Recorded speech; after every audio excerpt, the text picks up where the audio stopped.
One of the most common and most costly mistakes that I have seen women make in their entrepreneurial ventures is how they approach staffing.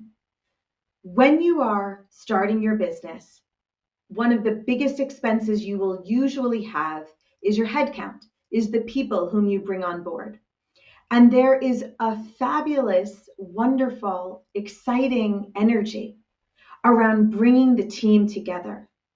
However, a lot of the time, there is also fear of being able to pay everybody on time, fear of making the wrong choice when you're choosing from a sea of candidates, fear of having to lead and manage, not solely do or produce for the client.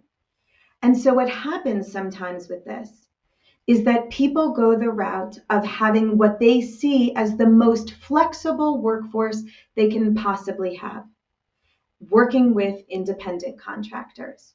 They feel that that gives them the ability to bring the best people on. They feel that they can negotiate price. They're not as concerned about finding things for them to do after the project is over, which is what you would have to do if they were on payroll, because now they're a part of your team. Contractors can feel like the answer to a lot of questions. And I promise you that contractors have a role to play in your organization. They are fabulous if something is episodic, if they have a very niche skill that you won't need all of the time. If for some other reason you feel that they would be a perfect fit with one client maybe, but another client wouldn't gel with them from a personality perspective, they have so many wonderful roles to play. However, what you cannot do is use a contractor and expect them to be like an internal employee. You can't expect their availability, their buy-in, their understanding even that the client they're working on is your client and that they are actually not somebody who the client thinks of as having any sort of major role in the work. The client sees them as a member of your team.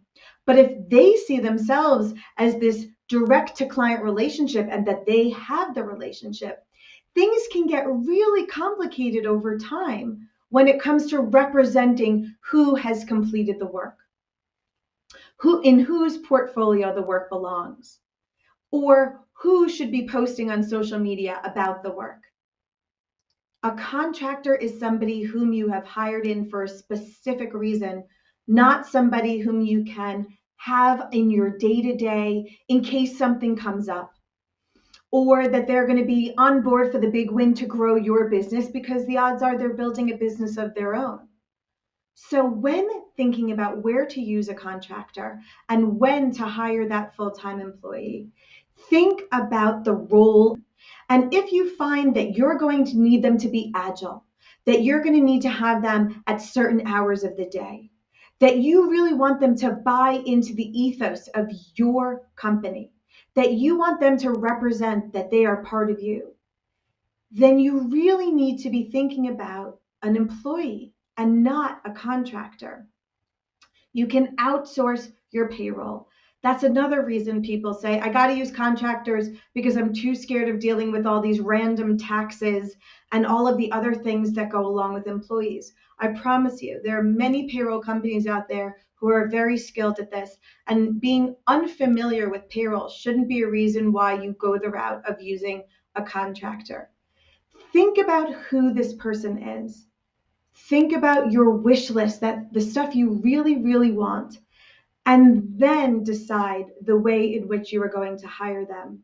Having a part-time employee is a very different thing, even if it is the same number of hours as having a contractor. And I promise, when you proactively think about the person you need and the role they will play in your organization, and you're not fearful about a W-2 because you have a payroll company, you can think clearly and carefully about the best way to grow your team and to avoid this very common and costly mistake.